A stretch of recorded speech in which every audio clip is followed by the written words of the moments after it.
నమస్తే. Prevention is better than cure. అంటే చికిత్స కన్నా నివారణ మేలు అని దాని అర్థం.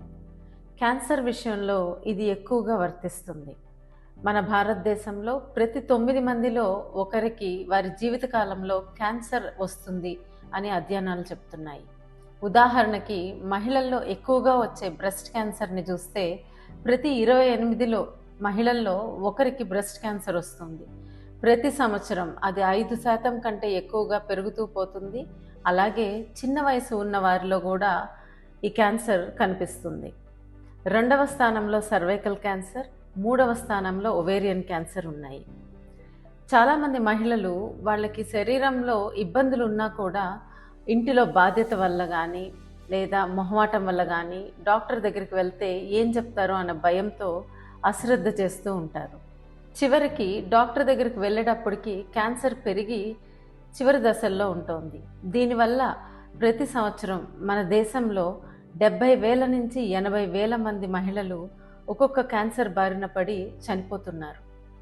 కానీ ఇక్కడ విషయం ఏంటంటే మనం గనక ఇప్పుడు ఉన్న మెడికల్ టెస్టులు కానీ చికిత్సల వల్ల కానీ ఈ క్యాన్సర్ని మనం ముందే గుర్తించగలిగితే వీటిలో ఎన్నో మరణాలని మనం అరికట్టగలుగుతాము. దీనికి మనం చేయవలసిందల్లా ఒకటి, మన వైపు నుంచి ఆరోగ్యమైన జీవనశైలి పాటించటం. 2వది, ప్రతి సంవత్సరం హెల్త్ చెకప్కి వెళ్ళడం. ఈ హెల్త్ చెకప్స్కి వెళ్ళినప్పుడు డాక్టర్ మీ కుటుంబ నేపథ్యంని, మీ వయసుని ఆధారంగా చేసుకొని మీకు సరైన క్యాన్సర్ స్క్రీనింగ్ పరీక్షల్ని సూచిస్తారు. ఉదాహరణకి ఇక్కడ బ్రెస్ట్ క్యాన్సర్ని తీసుకుంటే మహిళలు ప్రతి నెల ఇంట్లో బ్రెస్ట్ ఎగ్జామినేషన్ చేసుకోవడము, అలాగే ప్రతి సంవత్సరము డాక్టర్ దగ్గరికి వెళ్ళినప్పుడు ఎగ్జామినేషన్ చేయించుకుంటే మార్పులు ఏమన్నా ఉంటే గమనించి వెంటనే స్క్రీనింగ్ పరీక్షల్ని సూచిస్తారు. అలాగే 40 ఏళ్ల పైబడిన మహిళలు 1 నుంచి 2 సంవత్సరాల మధ్య మ్యామోగ్రామ్స్ చేయించుకోవడం అనేది తప్పనిసరి. ఇక సర్వైకల్ క్యాన్సర్ దగ్గరికి వస్తే ప్రపంచం మొత్తం మీద వ్యాక్సిన్తో సుమారుగా పరిపూర్ణంగా నివారించగలిగే క్యాన్సర్ సర్వైకల్ క్యాన్సర్. మన ఇంట్లో గనక 9 నుంచి 26 సంవత్సరాల మధ్య ఆడపిల్లలు ఉంటే తప్పనిసరిగా వాళ్ళకి హెచ్పివి వ్యాక్సిన్ని ఇప్పించండి. 9 నుంచి 14 సంవత్సరాల లోపు ఇస్తే గనక ఈ వ్యాక్సిన్ ప్రభావం ఇంకా శక్తివంతంగా ఉంటుంది. 25 సంవత్సరాల పైబడిన మహిళలు ప్రతి 3 ఏళ్లకు ఒకసారి ప్యాప్స్మియర్ అనేది చేయించుకోవాలి.